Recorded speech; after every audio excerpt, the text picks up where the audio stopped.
When the studio lights warmed the room and the audience chatter settled into an excited hum, no one imagined that a simple question would turn an ordinary taping of the Great American Challenge, a cheerful family-based quiz show filmed in Chicago, into something unforgettable. The host, Marcus Lane, was known for his booming laugh, polished suits, and a way of making strangers feel like old friends. For 15 years, he'd guided contestants through silly questions, impossible trivia, and unexpected surprises. But nothing, not even his decades of television experience, prepared him for what happened the afternoon he met a woman named Elena Rivera. It was a Thursday in early spring, the kind of day that carried a hint of warmth wrapped in leftover winter cold. The show was on its 4th episode of the day, the Rivera family from New Mexico facing off against the Carter family from Kentucky. The game had been lively so far, good energy, easy laughs, nothing unusual.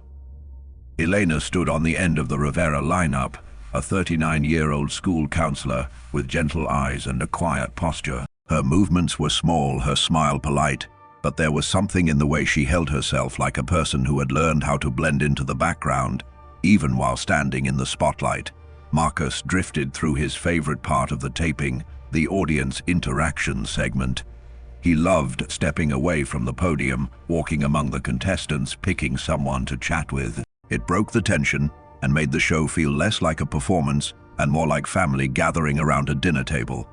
When he reached the Riveras, he exchanged a few jokes with the father, teased the youngest son about his bright red sneakers, then turned to Elena. Something shifted in him when he saw her. Maybe it was the way she kept nervously twisting a silver ring on her left hand, worn down by time and habit.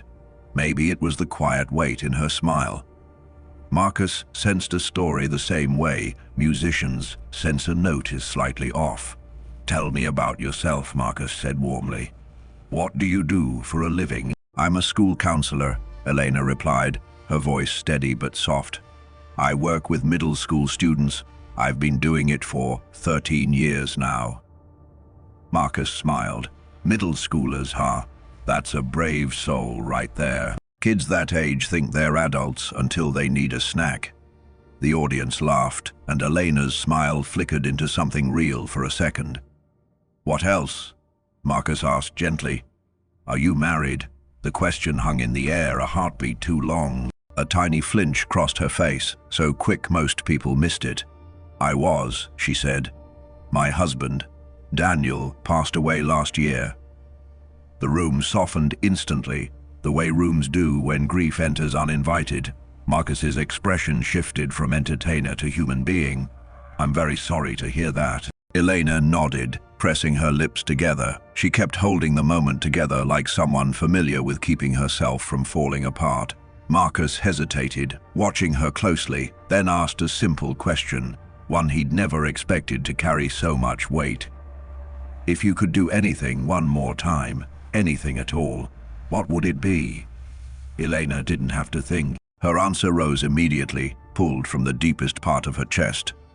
"I'd talk to my husband," she whispered, "just once more. Hear his voice." The audience let out a soft, collective sigh, the kind people make when someone else says something they've been carrying in silence. Marcus opened his mouth to offer comfort, something gentle, something respectful, but stopped when he saw a producer waving frantically from behind the cameras. She gave him a signal he had seen only twice in his career, a subtle nod meaning, "It's ready."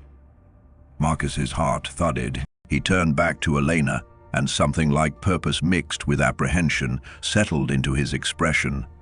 "Elena," he said carefully, "I need you to turn around for a moment. Look at the main screen behind you." Confusion rippled across the contestants' faces. The main screen was normally reserved for scoreboards, questions, graphics, not personal moments. But Elena turned. The enormous LED display flickered once, then again, before sharpening into an image that made her entire body go still. It was Daniel, her Daniel, sitting propped up in a hospital bed, wearing a pale green gown, his face thinner than she remembered, but unmistakably him, alive, moving, speaking. "Hey, mi cielo," he said, his voice filling the studio. "If you're seeing this, then you finally made it." Elena gasped. Her legs buckled. Marcus lunged just in time, catching her by the shoulders and guiding her into the nearest chair. Her family rushed to her side, all of them wide-eyed and trembling. The audience had fallen completely silent. Daniel continued on screen, his voice weaker than she remembered, but still warm, still infused with the kindness she'd loved for nearly 15 years. I'm recording this because, well, I don't know how much time I have left. The doctors are hopeful, but I can feel something different happening inside me. And if I'm right, if I don't get to say these things in person, I want to say them now, while I can. Elena pressed both hands over her mouth as tears spilled freely down her cheeks. Her shoulders shook with the weight of emotions she'd protected herself from feeling fully. Daniel offered a tired smile. "First of all," he said, "you should know that loving you has been the best thing I ever did. You made my life whole, even on the hard days, even when I was scared, even when I knew things were slipping away. I looked at you and felt brave." His voice cracked, and the room felt it second. "You're stronger than you think. I know you don't believe that right now. I know getting out of bed feels like climbing a mountain some days, but you will keep going. Not because you forget me, but because you carry me with you." Elena sobbed openly now, her breath trembling, her fingers digging into her brother's arm as if anchoring herself to the earth. Marcus stood beside her, one hand resting on her back, tears filling his own eyes. Daniel glanced down in the video, gathering what little strength he had. "Third," he said softly, "I want you to laugh again. Really laugh. The kind of laugh that shakes your shoulders. You've always had a beautiful laugh. You know that. I used to make jokes way too early in the morning just to hear it. Don't lose that." People in the audience were wiping tears from their faces. Even the camera operators had gone still, their usual mechanical focus replaced by human awe. The hospital monitor behind Daniel blinked softly, rhythmic and steady. "And finally," he continued, "if you're watching this here, on this show, then the producers agreed to help me pull off something crazy. You've been applying to be on this show for years, Elena.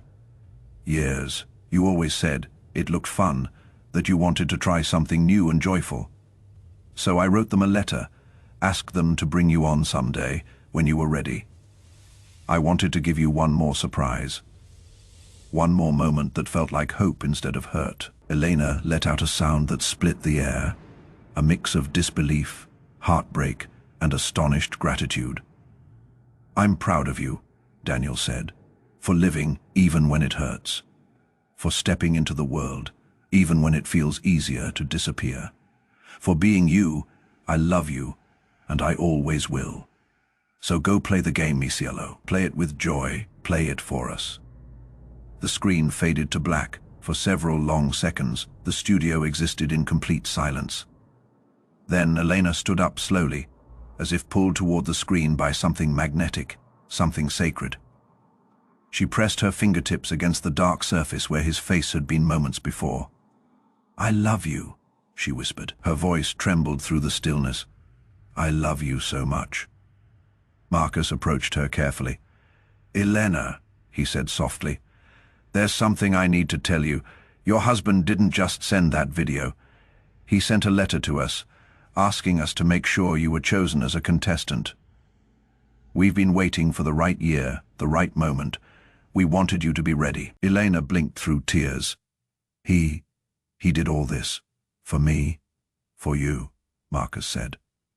"Because he wanted you to have something bright to look forward to." What followed wasn't a game show anymore. The two families stepped back, giving Elena and her loved one space as she absorbed everything. The studio shifted from entertainment to something far more human. Marcus invited her family onto the center of the stage, simply to talk. Elena's eldest daughter, Isabella, who had been holding herself together with visible effort, finally broke.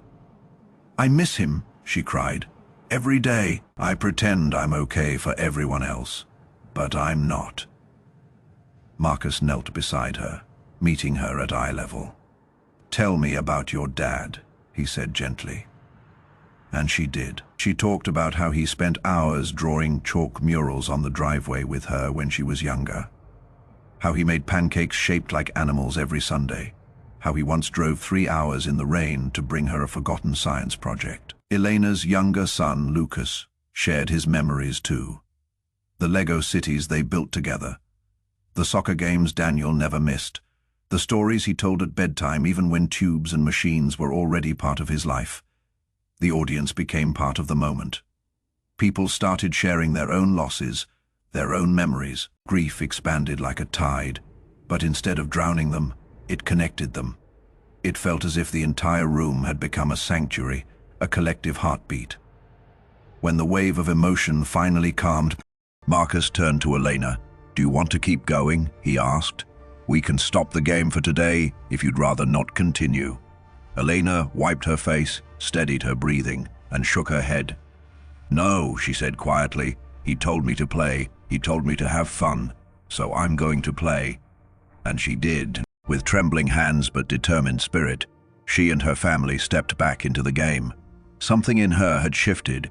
The grief was still there, but now it had a companion permission. Permission to smile, permission to enjoy herself, permission to live without feeling like she was betraying the love she'd lost. They played the lightning round. They laughed real, full laughter that surprised even Elena.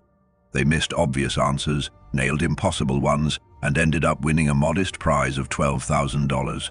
Enough to breathe a little easier, enough to fix the roof that had been leaking all winter, enough to send Isabella on the college trip she'd been secretly worried they couldn't afford.